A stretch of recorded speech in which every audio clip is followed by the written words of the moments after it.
Betwabu, Betwabu.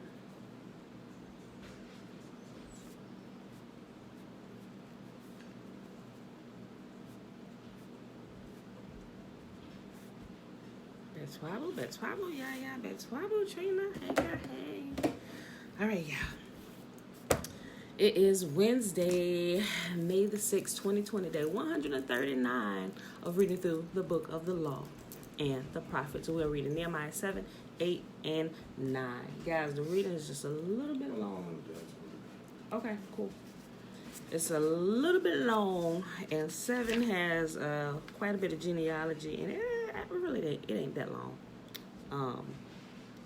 But chapter 7 is. It's 73 verses, so let's go ahead and get this started here. All right, y'all.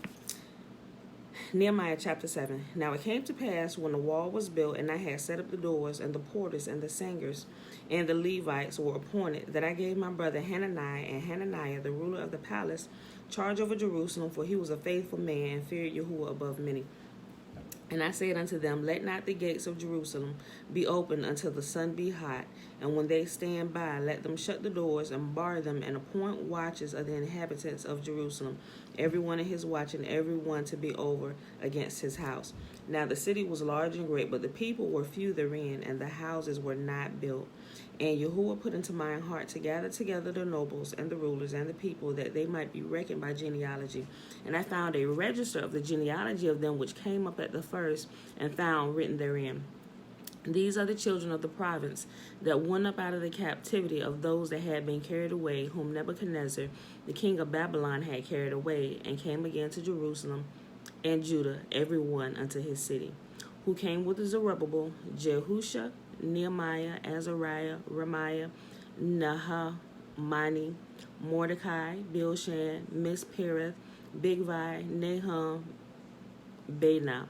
The number, I say, of the men of the people of Israel were this: the children of Parosh, 2,172. The children of Shephatiah, 372.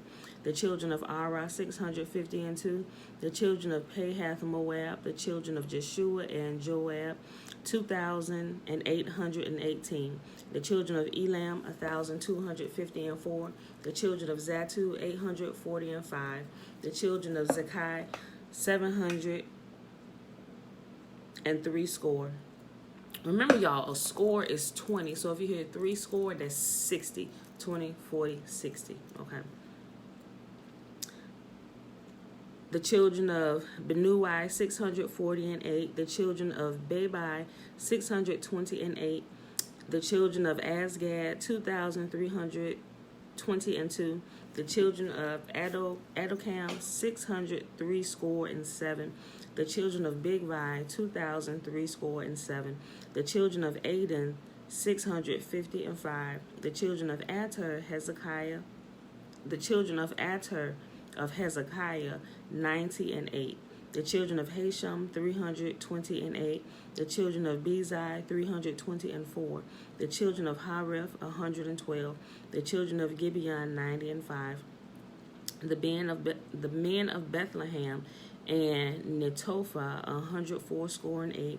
The men of Anathoth, 120 and 8. The men of Beth Azmaveth, 40 and 2. The men of Kirjath Jearim, Kephira, and Beroth, 740 and 3. The men of Ramah and Gaba, 620 and 1. The men of Michmas, 120 and 2. The men of Bethel and Ai, 120 and 3. The men of the other Nebo, 50 and 2. The children of the other Elam, 1,250 and 4. The children of Haram, 320. The children of Jericho, 340 and 5. The children of Lod, Hadid, and Ono, 720 and 1. The children of Sinah, 3,930. The priests, the children of Jedediah of the house of Jeshua, 970 and 3. The children of Immer, 1,050 and 2. The children of Pashur, 1,240 and 7. The children of Harim, 1,017. The Levites, the children of Jeshua, of Kadmiel, and of the children of Hodavah, 70 and 4. The singers, the children of Asaph, 148. The porters, the children of Shalem, the children of Ater, the children of Talmon, the children of Akub, the children of Hattatah, the children of Shobiah, 138. The Nethinims, the children of Ziha, the children of Hashupha, the children of Tabawah, the children of Keros, the children of Siah, the children of Padon, the children of Libnah, the children of Hagabah, the children of Shalmai. We're halfway through, y'all. There's 73 verses in this chapter. We're on 49, chapter 7 of Nehemiah. The children of Hanan, the children of Giddel, the children of Gehar.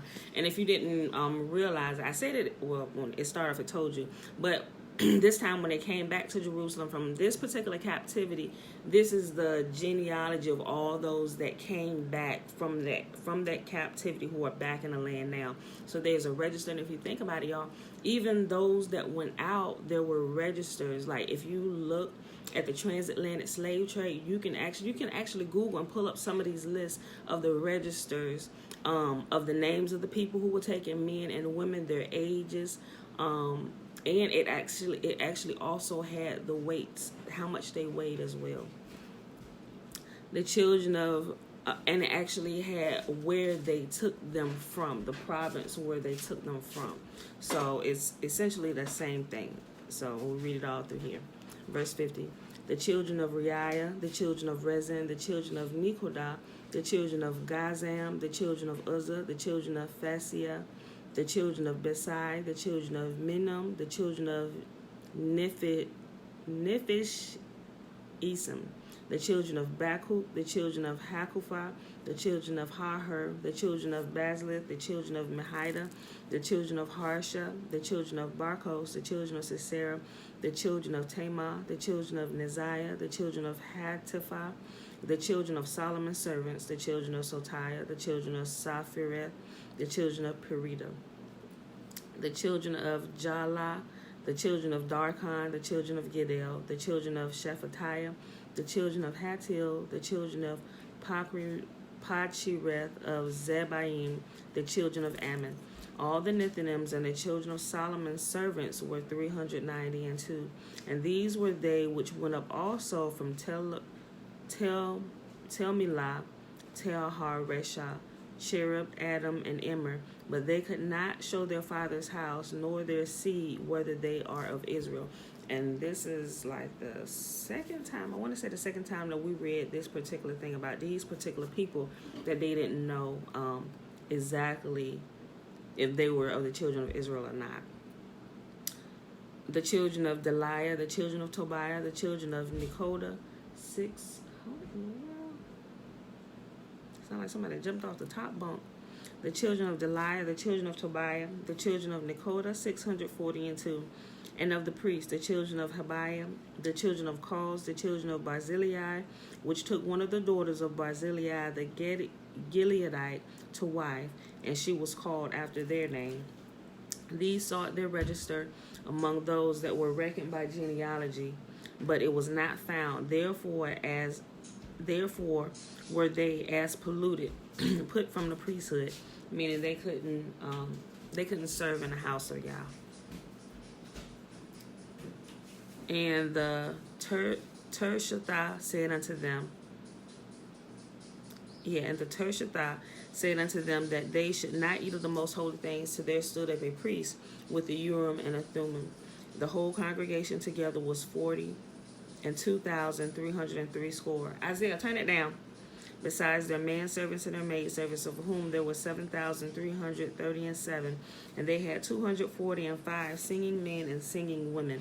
Their horses 736, their mules 245, their camels 435, 6,720 asses. And some of the chief of their fathers gave unto the work. And Tershathah gave the treasure 1,000 drams of gold, 50 basins, 530 priests' garments. And some of the chief of the fathers gave to the treasure of the work 20,000 drams of gold and 2,200 pounds of silver. And that which the rest of the people gave was 20,000 drams of gold and 2,000 pounds of silver and 3,000. I'm sorry, and threescore and 7 priests' garments. So the priests and the Levites and the porters and the singers and some of the people and the Nethinims and all of Israel dwelt in their cities. And when the 7th month came, the children of Israel were in their cities. Isaiah, turn that down. It's too loud. He all the way in the living room. All right, chapter 8 of Nehemiah. I remember what the 7th month is. The 7th month of Yahuwah's year has 3 feasts in it. It's first, on the first day of the 7th month is the Feast of Trumpets. Then on the 10th day of the month is the Day of Atonement, which we are to start. Yahuwah said, begin the Day of Atonement the day before the evening of the ninth. You see how he called that? See how, if we pay attention to what we're reading, Yahuwah clearly deciphers the days from the nights, which also divides the dates. So, listen, he said the evening, he said begin it on the evening of the ninth, the day before. So Yahuwah reckons like the night before is not the daytime, like they start things. They say like the evening is the beginning of a new day. That is not what Yahuwah says. And we read, when we skip over it a lot of times, we don't catch that. But I've been catching like everything. I'm paying attention to every single word.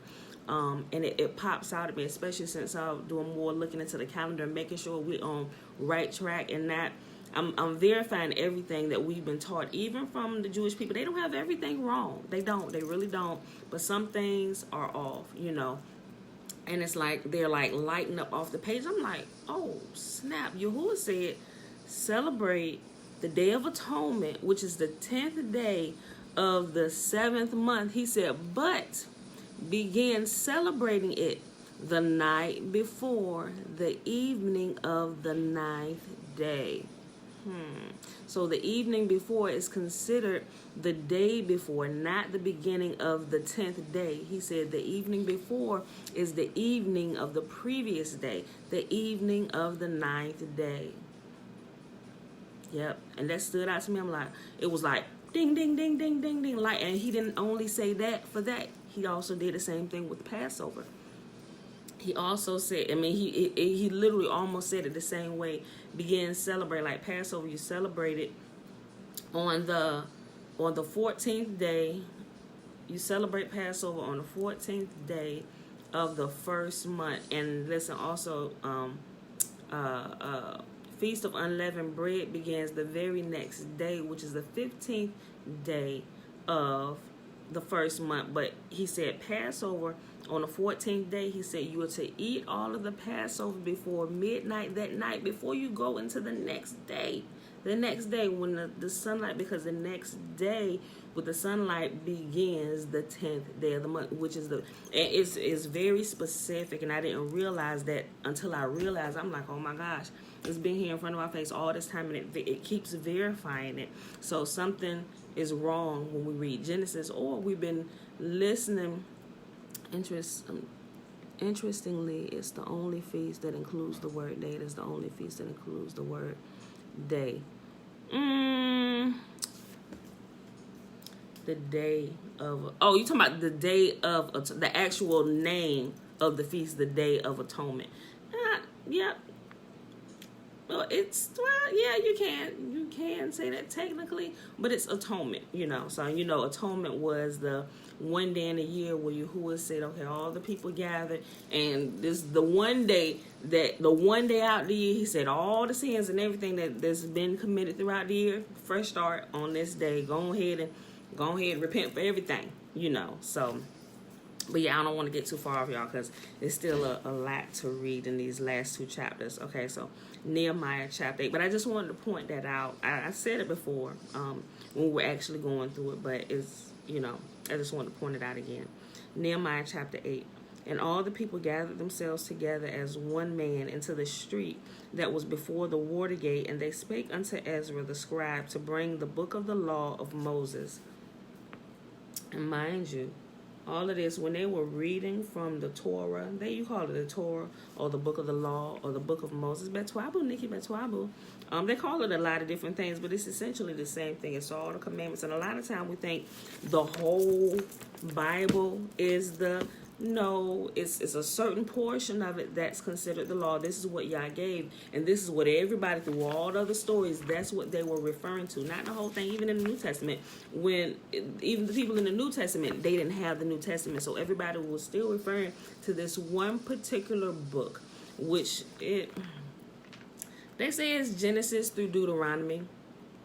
Genesis is story and background, but the actual law is between Exodus and Deuteronomy, so, but that's what it was before that, and after it is stories, and it's explaining stuff, and how people use it, how they misuse it, what happened when they misuse and all that good stuff, what happened when they follow directions. So, all right, I read that again. And all the people gathered themselves together as one man into the street that was before the water gate.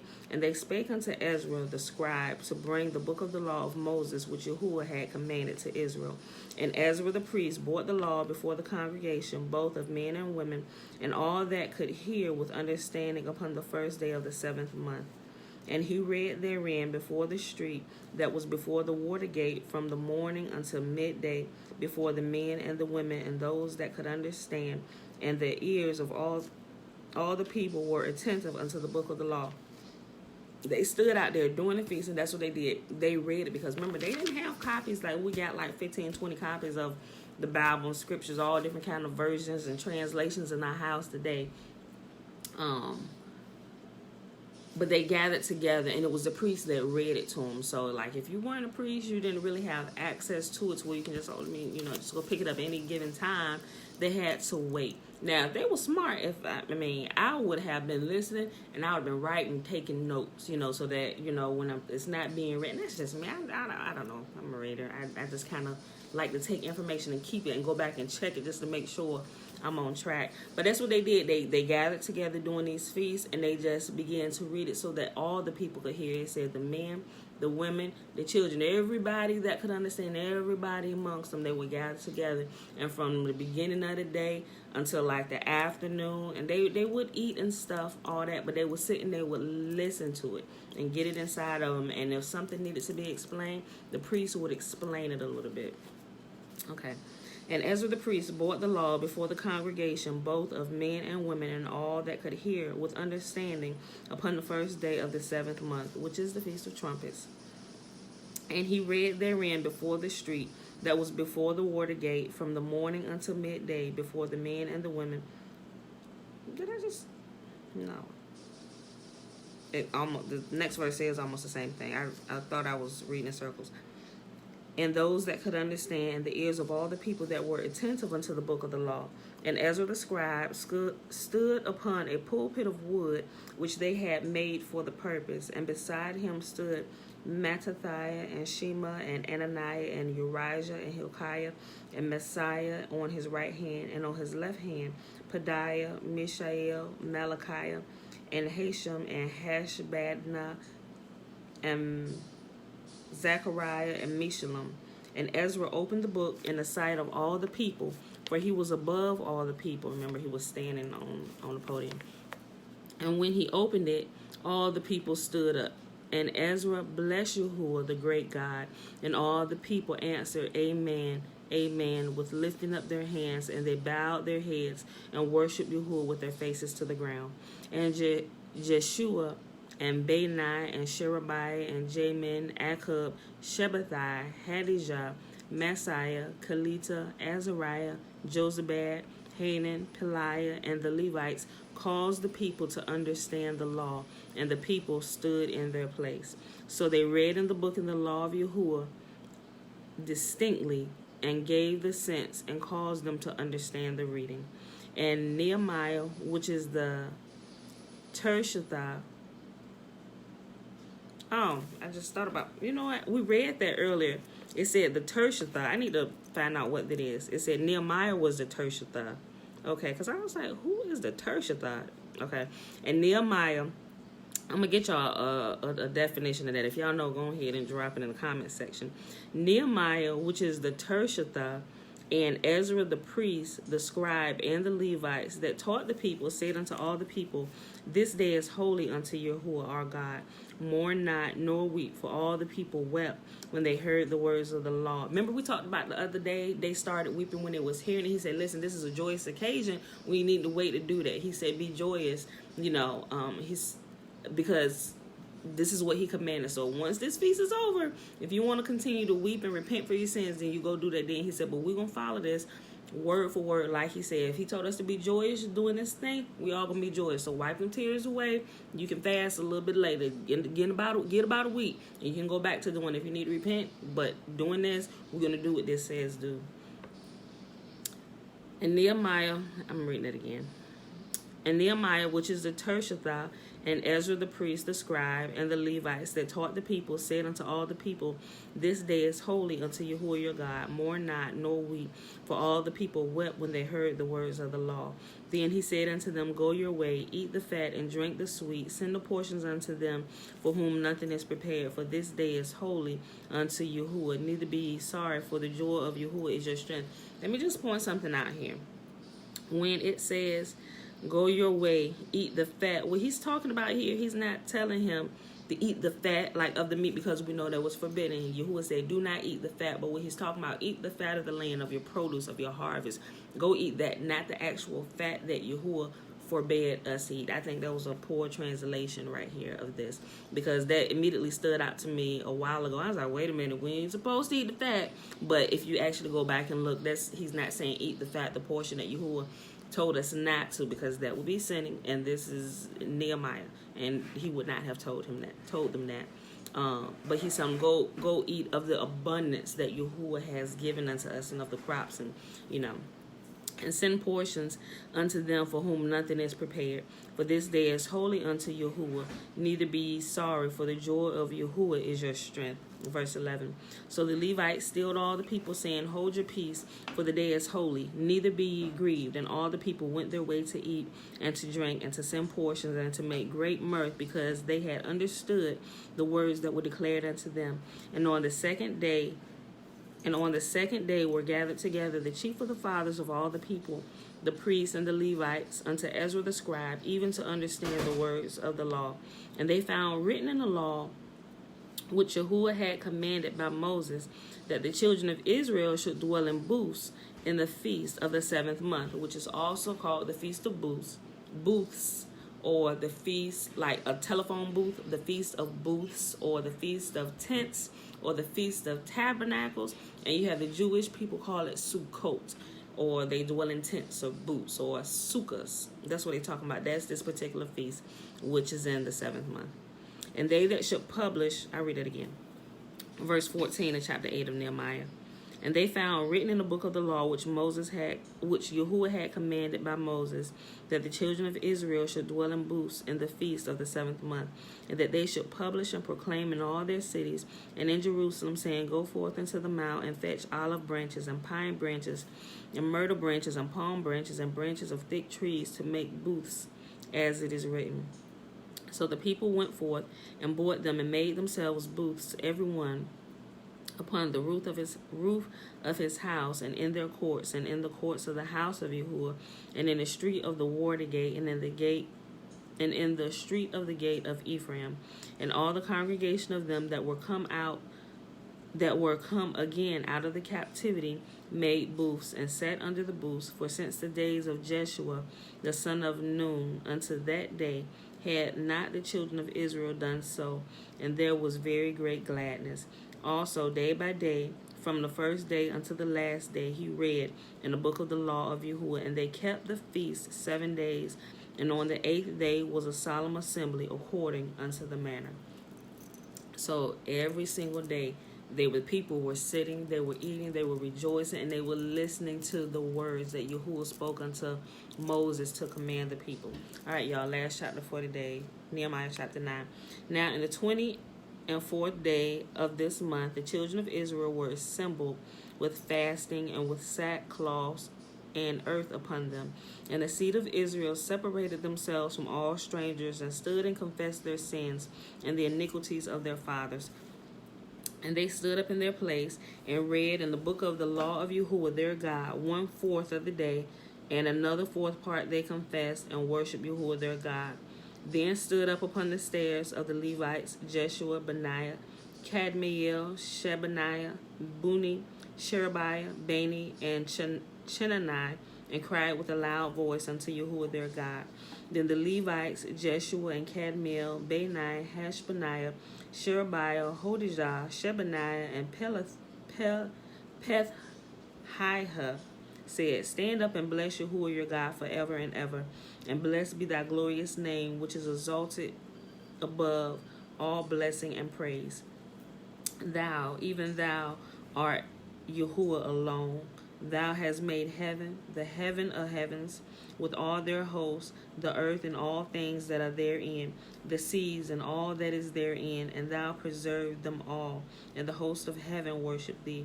Thou art Yahuwah, our God, who did choose Abraham, and brought him forth out of Ur of the Chaldees, and gave him the name Abraham. Thou did choose Abram. I know I said Abraham. Thou art Yahuwah, our God, who did choose Abram, and brought him forth out of Ur of the Chaldees, and gave him the name of Abraham, and found his heart faithful before thee, and made a covenant with him to give him the land of the Canaanites, the Hittites, the Amorites, and the Perizzites, and the Jebusites, and the Girgashites, to give it, I say, to his seed, and has performed thy words, for thou art righteous. And did see the affliction of our fathers in Egypt, and heard their cry by the Red Sea, and showed signs and wonders upon Pharaoh, and on all his servants, and on all the people of his land, for thou knew that they dealt proudly against them. So did thou get a name, as it is this day. And thou did divide the sea before them, so that they went through the midst of the sea on dry land, and their persecutors thou threw into the depths, as a stone into the mighty waters. Moreover, thou led them in the day by a cloudy pillar, and in the night by a pillar of fire, to give them light in the way wherein they should go. Thou came down also upon Mount Sinai, and spake with them from heaven, and gave them right judgments and true laws, good statutes and commandments. Thank you, Tiffany. Tershatha, the title of a Persian deputy or governor. That's right, because he was the governor. He served the king, and he was the governor. That he said, I could go and pull from my resources that I have from the palace as a governor, but I'm not going to do that. I'm going to be here with you. I'm of you. We're going to do this together. You're right. Thank you, Tiffany. Tershatha, a governor. Okay, Persian deputy or governor. Thank you.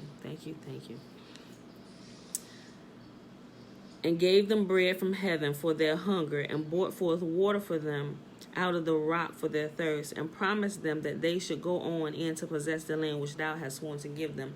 But they and our fathers dealt proudly, and hardened their necks, and hearkened not to the commandments, and refused to obey, neither were mindful of the wonders that thou did among them, but hardened their necks, and in their rebellion appointed a captain to their bondage. But thou art Yahuwah, ready to pardon, gracious and merciful, slow to anger, and of great kindness, and forsook them not. I like to point this out when we read this back here in the Old Testament, because a lot of people say the God of the Old Testament is a God of wrath and judgment, and there was no mercy back there. I'm like, y'all clearly don't read it, because it's always talking about his compassion and his mercy and his grace, and how he's not destroying his people because he loves them so much. And to keep his name, I just read that again. And they refused, verse 17 of Nehemiah chapter 9, and they refused to obey, neither were mindful of thy wonders that thou did among them, but hardened their necks, and in their rebellion appointed a captain to return to their bondage.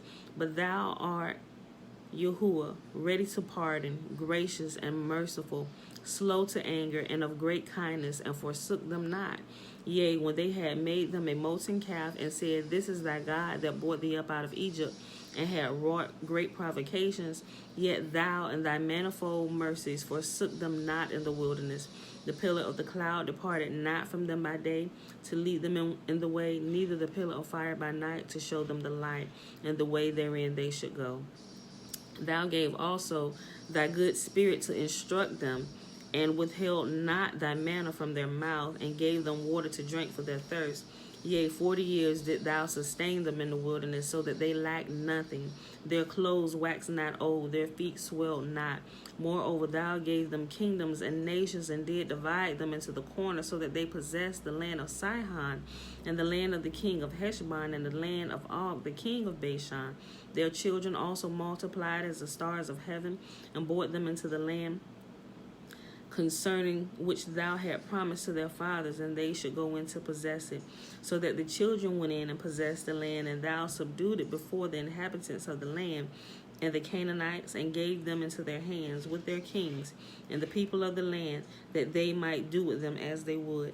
And they took strong cities, and the fat land, and possessed the houses full of all goods, and wells digged, vineyards and olive yards, and fruit trees in abundance, so that they did eat and were filled, and became fat, and delighted themselves in thy great goodness. Nevertheless, they were obedient. After all this good that Yahuwah constantly showed, even in their rebellion, they still hard-headed and turned their backs on him. He said, nevertheless, they were disobedient and rebelled against thee, and cast thy law behind their backs, and slew the prophets which testified against them to turn them to thee. And they wrought great provocations. He said they took your law and threw it behind them, like they completely turned away. And when they turned away, they didn't listen anymore. They even began to kill the prophets that you sent to them in your love for them to bring them and turn them back to you. They murdered them. Nevertheless, they were disobedient and rebelled against thee, and cast thy law behind their backs, and slew thy prophets which testified against them to turn them to thee. And they wrought great provocations. Therefore thou delivered them into the hand of their enemies, who vexed them. And in the time of their trouble, when they cried unto thee, thou heard them from heaven, and according to thy manifold mercies, thou gave them saviors, who saved them out of the hand of their enemies. Remember when we talked about this yesterday? Every time they cried out, I mean, it was a constant cycle, and he let it go on for a good little while, until the very last one that we are currently in today. He said, this is the last one you're going to. It's going to be a very, very long time. He even showed Daniel about it, and he said, and it's going to be for a very long time. He said, but that captivity will be the very last one, and then I will bring you back to the land, and you will inherit it forever. And from that day, you will never again turn away from my law. Think about it. We think about all the things we're looking at, all the previous history, some of the things we've experienced in this current captivity, and the racism, and how it's coming back out, and what is it doing? It's causing us to remember Yah and to cry out to him, because that's the only time that he is going to save us, when we get on one accord and we begin to cry out to him, because nobody can save us. It's when we get together and we cry out to him that he hears. And it says he sent them multiple saviors. Every time he sent them a savior. He sent them a savior. He sent them a savior and brought them back. Went into the land, did good, turned their back on them. He kicked them out. They got to where they were going in bondage. It became hard. They cried out to Yah. He heard their cry. He sent them another savior. It was a constant thing. Israel had multiple saviors. But after that, I read 27 again. Therefore thou delivered them into the hand of their enemies, who vexed them. And in the time of their trouble, when they cried unto thee, thou heard them from heaven, and according to thy manifold mercies, thou gave them saviors, who saved them out of the hand of their enemies. But after they had rest, they did evil again before thee. Therefore left thou them in the hand of their enemies, so that they had the dominion over them. Yet when they returned and cried unto thee, thou heard them from heaven, and many times did thou deliver them according to thy mercies, and testified against them, that thou might bring them again unto thy law. Yet they dealt proudly, and hearkened not unto thy commandments, but sinned against thy judgments, which if a man do, he shall live in them, and withdrew the shoulder, and hardened their neck, and would not hear. Yet many years thou didst forbear them, and testified against them by thy spirit and thy prophets. Yet they would not give ear. Therefore gavest them thou into the hand of the people of the lands. Nevertheless, for that great man, he repeating, he said, listen, this has been going on. He said it's a constant cycle. He's like, really, I don't know how you do it. I don't know why you keep doing it. I don't know why you just leave him there, which is probably why he left us here this last time for so long, to give the current generation that's here now a time to look back and reflect. By this time, our hearts had been changed over the years of looking at the constant turmoil of our people. You know, when we begin to come to ourselves, when we realize how gracious he's been to our ancestors year after year, decade after decade, generation after generation, that we would look and see, he was like, this is like a never-ending cycle. We need to end this thing. He said, but this generation, he said, in that day, in the captivity, they're going to come to themselves and they're going to remember who they are, and they, while in the land of their captivity, will begin to discover my law again. They will begin to return to my law and begin to keep my law, and then they are going to cry out, listen. He said they're going to begin, we found it, and now we reading it just like them. It's like, oh, we supposed, what? We've been doing this, Father, forgive us. And it's that cycle. It's been with us in every place and translated in a different language everywhere that Yahuwah has scattered his people, although they added extra stuff to it.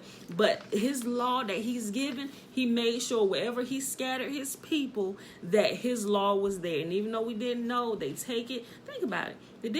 Every place has the Torah, but they take the Torah and they add other stuff to it. Just like even the Jewish people, they have the Talmud. That's not, good morning, James.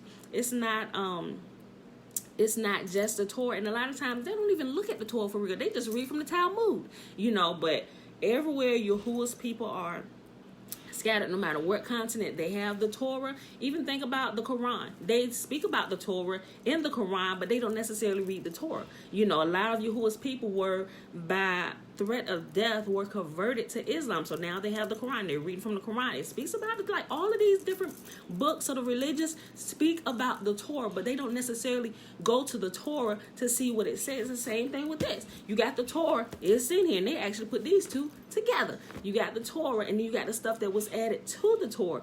But nobody really goes back to see what the actual Torah says. It blows me away. But anyway, he said, but in that day, in that last captivity, they are going to come to themselves and they're going to discover who they really are. And they are going to go searching for my Torah, for my covenant, for my laws. And they're going to begin to read them. And they're going to begin to keep them. And they're going to begin to cry out to me. And I am going to hear them. And I'm going to begin to gather them from the four corners of the earth where I scattered them to. And I'm going to bring them back to this land that I promised to their forefathers. And there they will be forever without the threat of any other nation. Their children will begin to play in the streets. Like, think about it now. Sometimes we're deathly afraid to let not that we live in a bad neighborhood, but think about it now. Us as a people as a whole, if we don't live in a good community that we have set up, we're afraid to let our children go out there and play in the streets.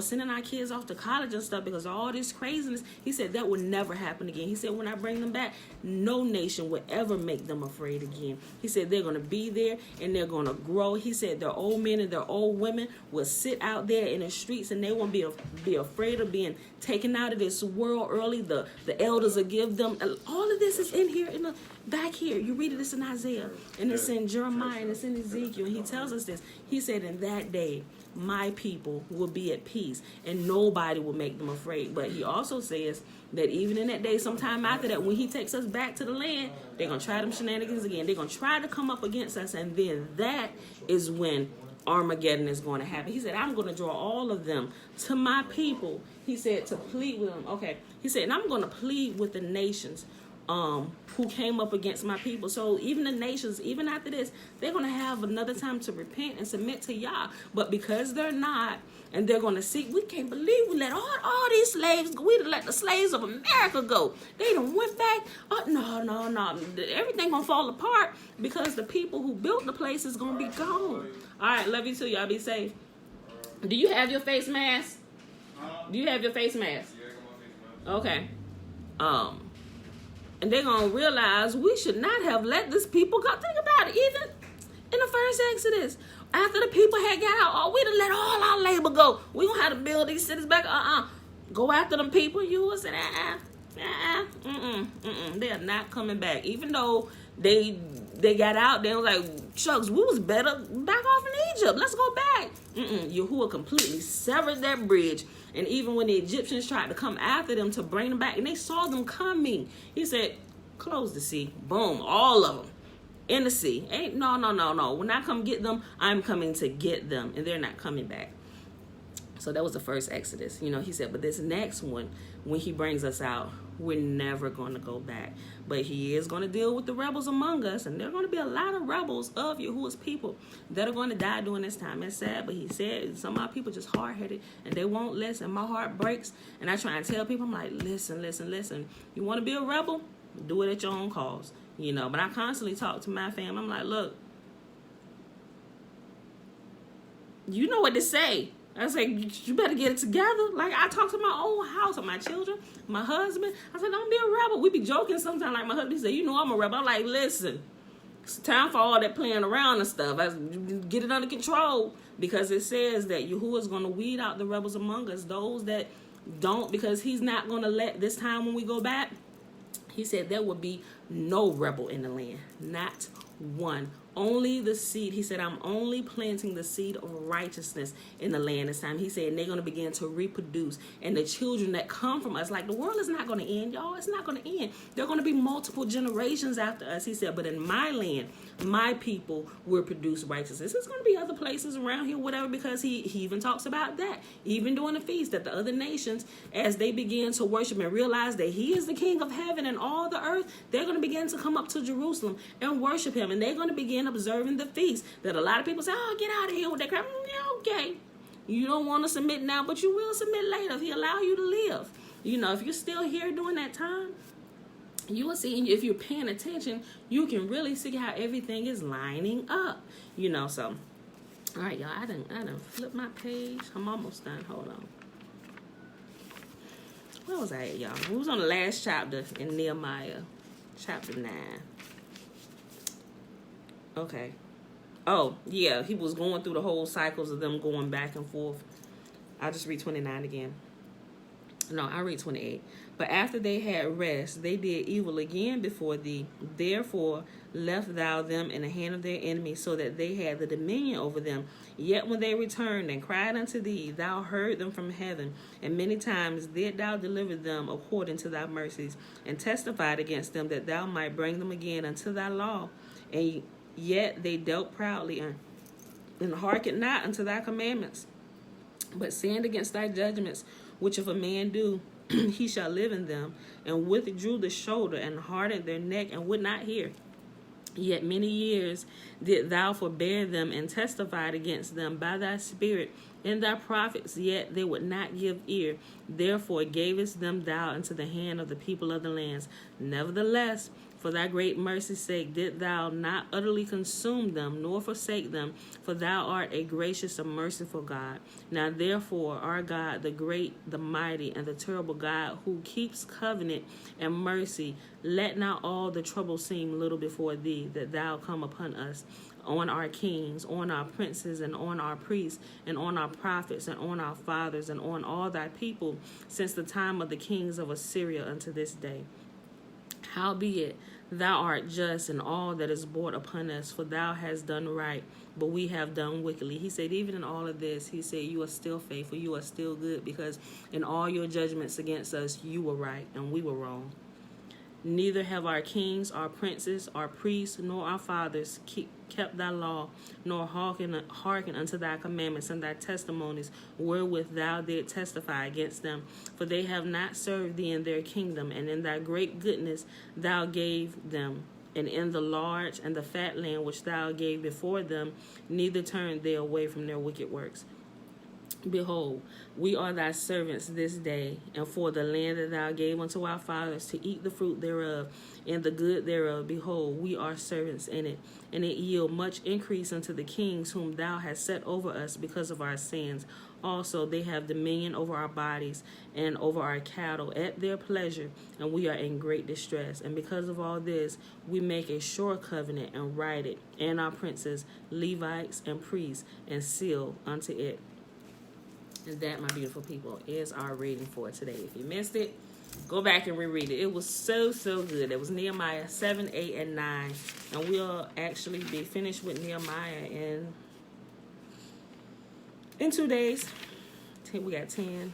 It's 13 chapters. We might just read 10. 11, 12. That's a lot. We might just read the last 4. That's what we're going to do.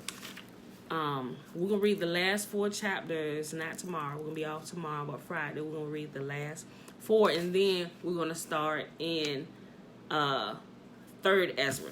You know, so which has not been added, which was taken out. Some people say taken out, not added. But anyway, it's a part of the book of Ezra. Nehemiah is the 2nd book of Ezra. And we have 3rd and 4th Ezra, which we're going to start Saturday. So I'm excited about that. You can go ahead and read ahead if you want to. You can listen to it. It's recorded on YouTube. A few different people actually recorded it. But we're going to read it. And when I read it, since I have it right here in the Sefer, we're just going to switch back to the Sefer while we are reading that. And every time, and even the last the books of Esther that weren't added, we'll switch back to the Sefer because I have all those missing books here in my Sefer. So when we're reading the parts that weren't added or that were taken out, I'm going to switch back to here. All right, y'all. So with that being said, let's go ahead and do the blessing, which is found in Numbers chapter 6. Starting at verse 22. And Yahuwah spoke unto Moses, saying, Speak unto Aaron and unto his sons, saying, On this wise ye shall bless the children of Israel, saying unto them, May Yahuwah bless us and keep us. May Yahuwah make his face to shine upon us and be gracious unto us. May Yahuwah lift up his countenance upon us and give us his peace. And Yahuwah said, They shall put my name upon the children of Israel, and I myself will come and bless them. All right, y'all. With that being said, I love y'all. And I will, what's today? It's Wednesday. I'll see you Friday morning. Bruce.